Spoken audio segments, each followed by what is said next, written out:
Welcome back again, guys. And yeah, you're with Chris over yes again. Yeah, exactly. I don't say exactly, I say yes. Yeah, exactly. Yeah, today we're gonna be doing Blaqbones review of his album, right? But basically, I don't talk about albums often, It takes a lot before I talk about an album.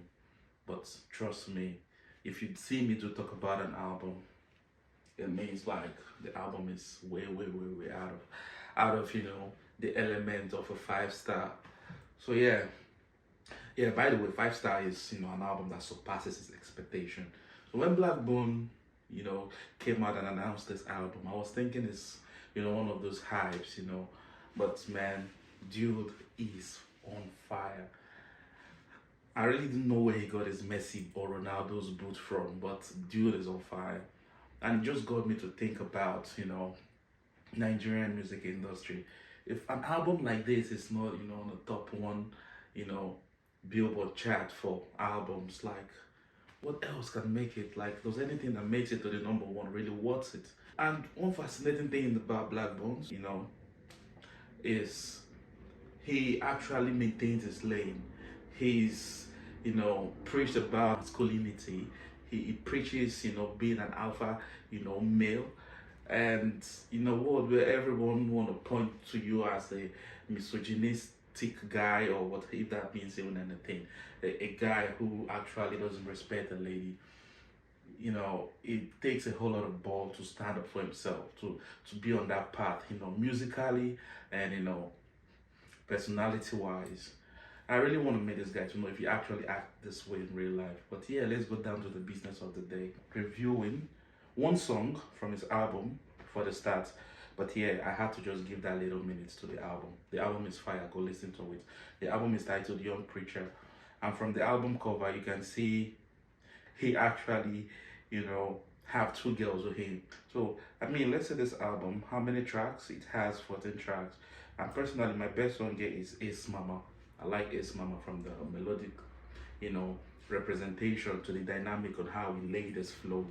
But I'll be talking about Back in Uni, because it seemed to be the track everyone is actually like playing at the moment. But if I have to like choose, you know, not by popular demand, I'll be doing Ace Mama. I'll be doing um, a dissect or review on the preachers, on the young preacher, like the title of the album, the track there. And trust me, there's a song called Fake Nike. It's like that's him preaching. I mean, that's him saying it as it is, and not allowing the peer pressure or industry pressure, be on him, burden wise. So yeah, let's dissect, Back in Uni. All the hearts are broken, Lekki. Only God fit to protect me. Yeah, that's him saying, all the heart is broken, Lekki. Only God fit to protect him. What is the hard part of this line? It should be Lekki for those who are non-Africans or non-Nigerians. Lekki is a part where the affluent, the richest of all the rich, or the rich of all the richest, whichever way you want to put it, lives, where they reside. So it goes all the way to explain like he rolls with, the rich girls. So it means like he's messed up with a whole lot of lucky girls. I've not just even messed with them, like he left them, in disarray. Black Bones, Emeka, the stallion. So he went on to say all the lies he told them girl is goddamn, he's way too reckless.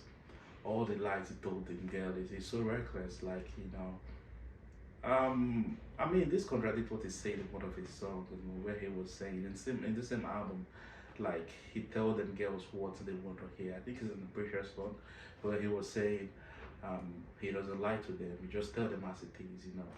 I mean, but here it's like trying to say he lied to them girls. Yeah, but if you look at it, it makes sense, because he's trying to say all this life was when he was much younger. So he lied to them when he was much younger. So what he said there might be from an older perspective, being that he's growing and he's grown right now. Because I must tell you, You know, the Blaqbones I used to listen back in the day is quite different from the Blaqbone I had in this album. There's maturity here in this album. There's rhythm in this album. There's melody in this album. You know. So yeah, the next line where it's like, my girlfriend way back in uni, some things she'll never know. Oh Lord, I did her dirty. Some things she'll never know. He's just trying to confess, like, he actually played on his girlfriend. So that's what this whole line is saying. So the explanation in this line should go to Lekki, because this chorus is self-explanatory. So Lekki, like I said, is a suburb of the affluence in Nigeria where the rich, lives, the wealthy where they live. And yeah, he went on in his verse to say, "Big bank, take clear bank. That's the law of the jungle." And he's trying to say, in the jungle, like anyone can be a prey, anyone can be like an antagonist. That's how you say it, protagonist and antagonist. Like in the jungle, you know, the big, the rich, the affluence, they don't even put into consideration like you're still coming up. If they see a chance to like take advantage of you, they will. And same with the ladies, like it's a jungle out there in life, so be selfish and get from who you will get from, take advantage of who you can and move on. So he's not trying to say that, but he's trying to tell you this is how life works. Like the rich don't think they're rich and just relax without getting more wealth from the poor. So the rich want to get more richer, so they don't mind taking from the poor. And your girl wants money. When I come, she's gonna come true. So now maybe he's referring to that same lucky girls, like no, they are rich. Like the girl he messed up with in Lekki in the first line. You remember he's trying to say here, like when he still calls true, they're gonna come true. So this line means two things. It means him confirming the first line, like big bank take from little bank. That's the rule of the job. So it means this lucky girls who you like assumed they are rich, they still want money. So when he call, they always come true. And the second thing you're gonna take away from this line, like he's rich, right? You understand? He's got girls and he's rich. And he went on to say, the streets and the hoes, they ain't loyal. None of my bros are loyal. So right here, I like the fact like he just focused on the ladies, like saying the ladies ain't loyal.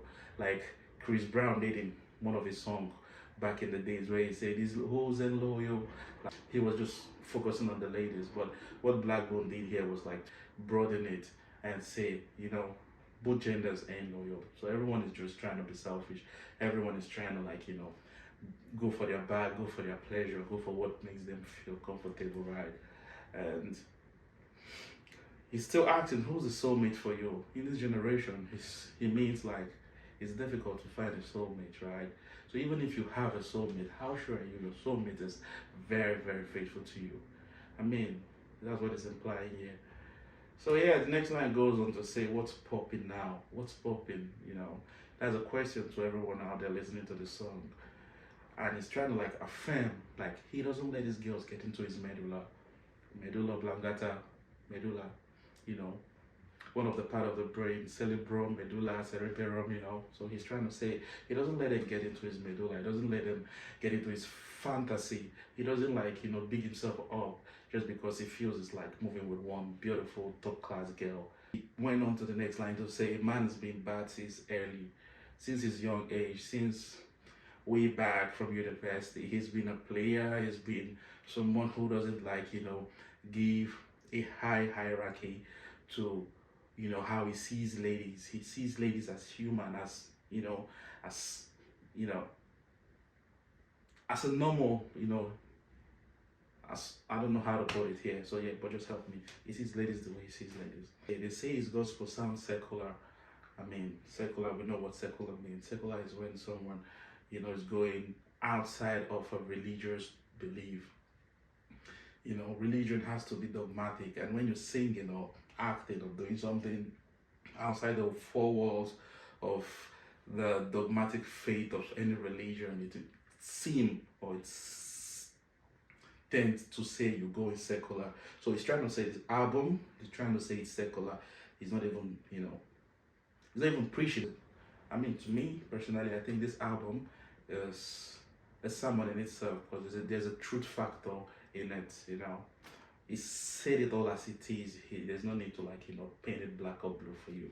And all of his enemies, they are hoes, because he's broken their heart, you know, from one time to the other. And he's got a very good video for this. And what I respect about that video, it was so apt. The lyrics and the visual, the matrimony of both was so good. At this part, I remember when he was saying all his enemies are hoes. There's a lady trying to cut his microphone on a set of a supposedly mimicked Oxlade's song. So he was there singing, and the lady was about to, you know, cut the microphone, and like, it got me into laughter when I saw that part. You understand? You can't just take Emeka or Blaqbones seriously. Like, he's not a guy who you take seriously. He's got beef with some people in the industry, and you see how he approached it. His responses, his, you know, comebacks are not weak, but I'll say it's very sarcastic. It's very, you can see he doesn't even take himself serious. In Pidgin, when someone says, I don't ghost you, or I've ghosted you, it means, like, you know, they've disappeared on you. They've, like, you know, left you or left your ass, you know, and moved on. So he meant here, like, to all the killers, wait, he don't ghost. It means, like, to all the girls he has, like, ghosted and, you know, left behind. He's trying to say, like, those are his main enemies, and not dudes, not niggas, not guys. They didn't mean to play with their hearts, you know, but that's how the game goes. So yeah, he's not trying to play with their heart, but for him, he means, like, in this line, like, it's quite an inconsiderate thing to tell him to just stick with one girl. It's undoable in a world where you have so many girls. So the chorus goes again, you know, all the hearts I broken, like he only God fit to protect me. Yeah, let's keep the post-chorus, which is Big Bang take from Dale Band, because I've already explained it. And let's go to the second verse. So the second verse is like, she's gonna come true live, like it's trying to, like, you know, confirm, like, whenever he calls this girl, they're gonna come true. On a Monday night, and yeah, this is like a metaphor line. On Monday morning, everybody goes to work. It seems to be, especially in Nigeria, you know, after the weekend, on Monday morning is when it's seen people are supposed to be serious, you know, rushing out of work and all that, you know. It's trying to say, like, on a Monday night, when you're tired from work, you know, after you rushed out for work on a Monday morning, your girlfriend is going to be with him, relaxing, working his pipe, rather. So yeah, I'm going to that line right now. So when she tells you she's occupied, like when she lies to you as the boyfriend, like she's very busy, you know, but the real truth is, like, your girlfriend is in this house, you know, getting him all worked up till he's satisfied. So yeah, blowing means, like, you know, having sex. He used it there when he said, like, but she's on this pipe blowing him until he's satisfied. He means, like, the girl is with him having sex till he, Blaqbones, satisfied, not the girl. But this is one thing about Blaqbones. It doesn't make sex be about the girl like other guys would want to do. Bones is this kind of dude that's gonna say, we're gonna fuck, like, you know, if you come, it's your business. If I come, it's my business. So we don't have to, like, you know, make it a marathon for your pleasure alone. I'm a human being. I have to, you know, see my pleasure in it, and that's why I'm putting my work to get you on my bed, right? So that's, you know, Blaqbones philosophy, if I must say, from this music I've listened to. The next line is like, yeah, I know you hate. They carry me for body, it's no use. You see me on the telly and it's stressing on your mental. It means, like, yeah, to carry somebody for body, if someone say they carry me for body, it actually means, like, you're begrudging for the person. But it's said in this way in Pidgin, you carry me for mind, you know. So he's trying to, like, refer to this girl's boyfriends that actually later knew, like, he's slept with their girls, like he knows, like, they are hating on him, you know, but the deal breaker for them is, like, you know, them seeing him on TV, like he's, you know, getting to be more successful day by day after he messed with their, you know, girls and all that, you know. So he's trying to, like, preach to them they shouldn't hate on him, just how the game goes. I mean, that's the essence of it all. So we went to see Omo no dey vex. Omo means, like, Omo is like body, but not literally. Literally, Omo means a baby. But in this context, Omo is metaphorically driven as Body, like when you say someone is your body, buddy, what's up, buddy? What's up, pal? What's up, friend? You understand me? So when he means like no the vex, no the vex, actually means body, don't be sad. Feel me? So he's trying to tell this guy so you shouldn't be sad about him and his promiscuous attitude. After that, we'll get to the next line. I'll say the way he said it. He said like, this treat not the send your mental health. Shit, you know they see him for internet. Look at the things they do. Oh, Jack can save my soul. Means like he should live the life he's living unapologetically because this treat means, this treat metaphorically, he's implying the life we live in the world. They don't even send you mental health. So why would you be reserved? Why won't you do what makes you happy? So he's trying to say like they don't send his mental health, they don't send his well-being. So ladies and girls, pleasure, ecstasy, what makes life more easy is what makes him happy. So whatever way to get, he needs to get to it, he will. If he's not killing anybody, if he's not like stepping on anyone's toe. I want to explain something to you. You say this read no sin. I really don't want to jump that no sin. So in Africa or Nigeria, they say no sin. I no send you. It means like I don't give an F, or I don't care. So he's trying to say, so you should get up and do what makes you happy. Is another way to see it, another perspective. And yeah, if you've enjoyed this video, please do something for me. Don't live without checking if you've subscribed, and if you've not subscribed, please click the subscribe button and turn on the notification bell to always get a notification whenever there's a new video. And please, you know how we do it. Tell me the next video you want me to like dissect and analyze for you, and I'll be rushing to it. So one thing, guys, remember, is good to spread love and love yourself more. See you next time.